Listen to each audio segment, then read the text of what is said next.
Brought to you by V-Guard. लोकसभेचा निकाल अवघ्या काही तासावरती आहे।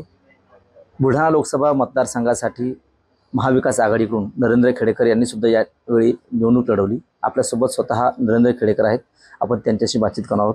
भाऊ, काय सांगाल, अवघ्या काही तासावरती निकाल येऊन ठेपलाय, काय मनात धाकधूक आहे? मनात अजिबातच धाकधूक नाही।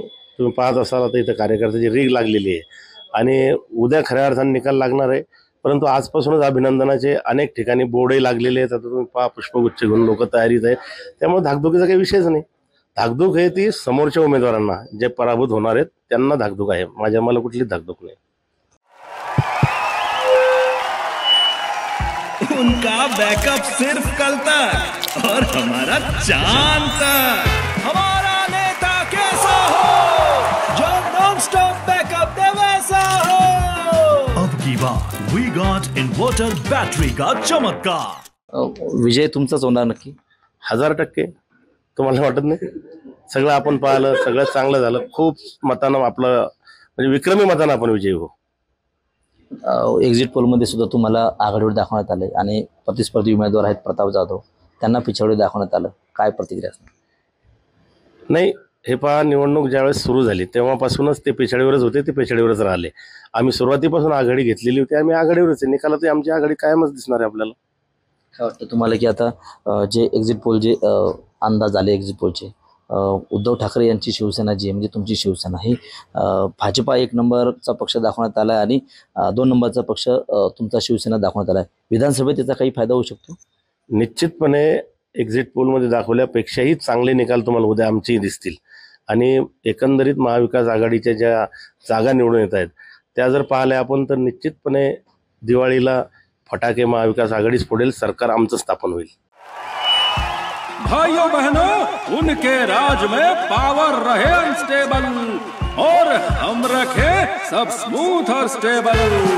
हमारा नेता कैसा हो जो स्टेबल पावर दे वैसा हो। अब की बार वी गॉट एसी स्टेबलाइजर का चमत्कार। साधारण किती जागा तुमच्या येऊ शकतात यावेळेला?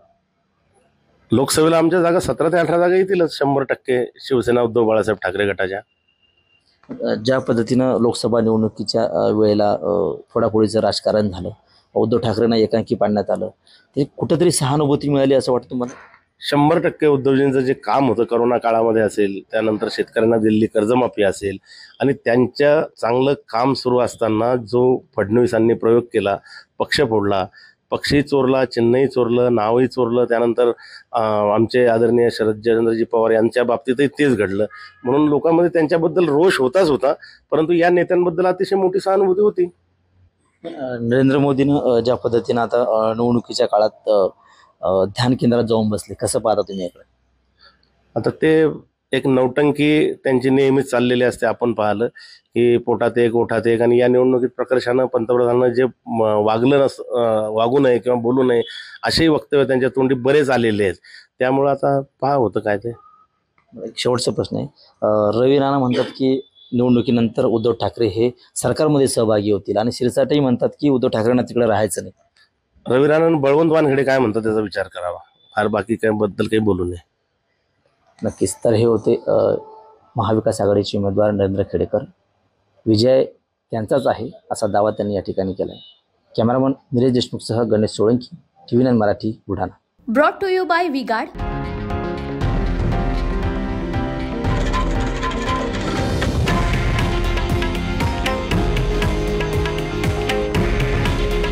हे आहे देशातील नंबर 1 न्यूज नेटवर्क आणि आपण पाहत आहात TV9 मराठी। काळजी तुमची, हित महाराष्ट्राचं।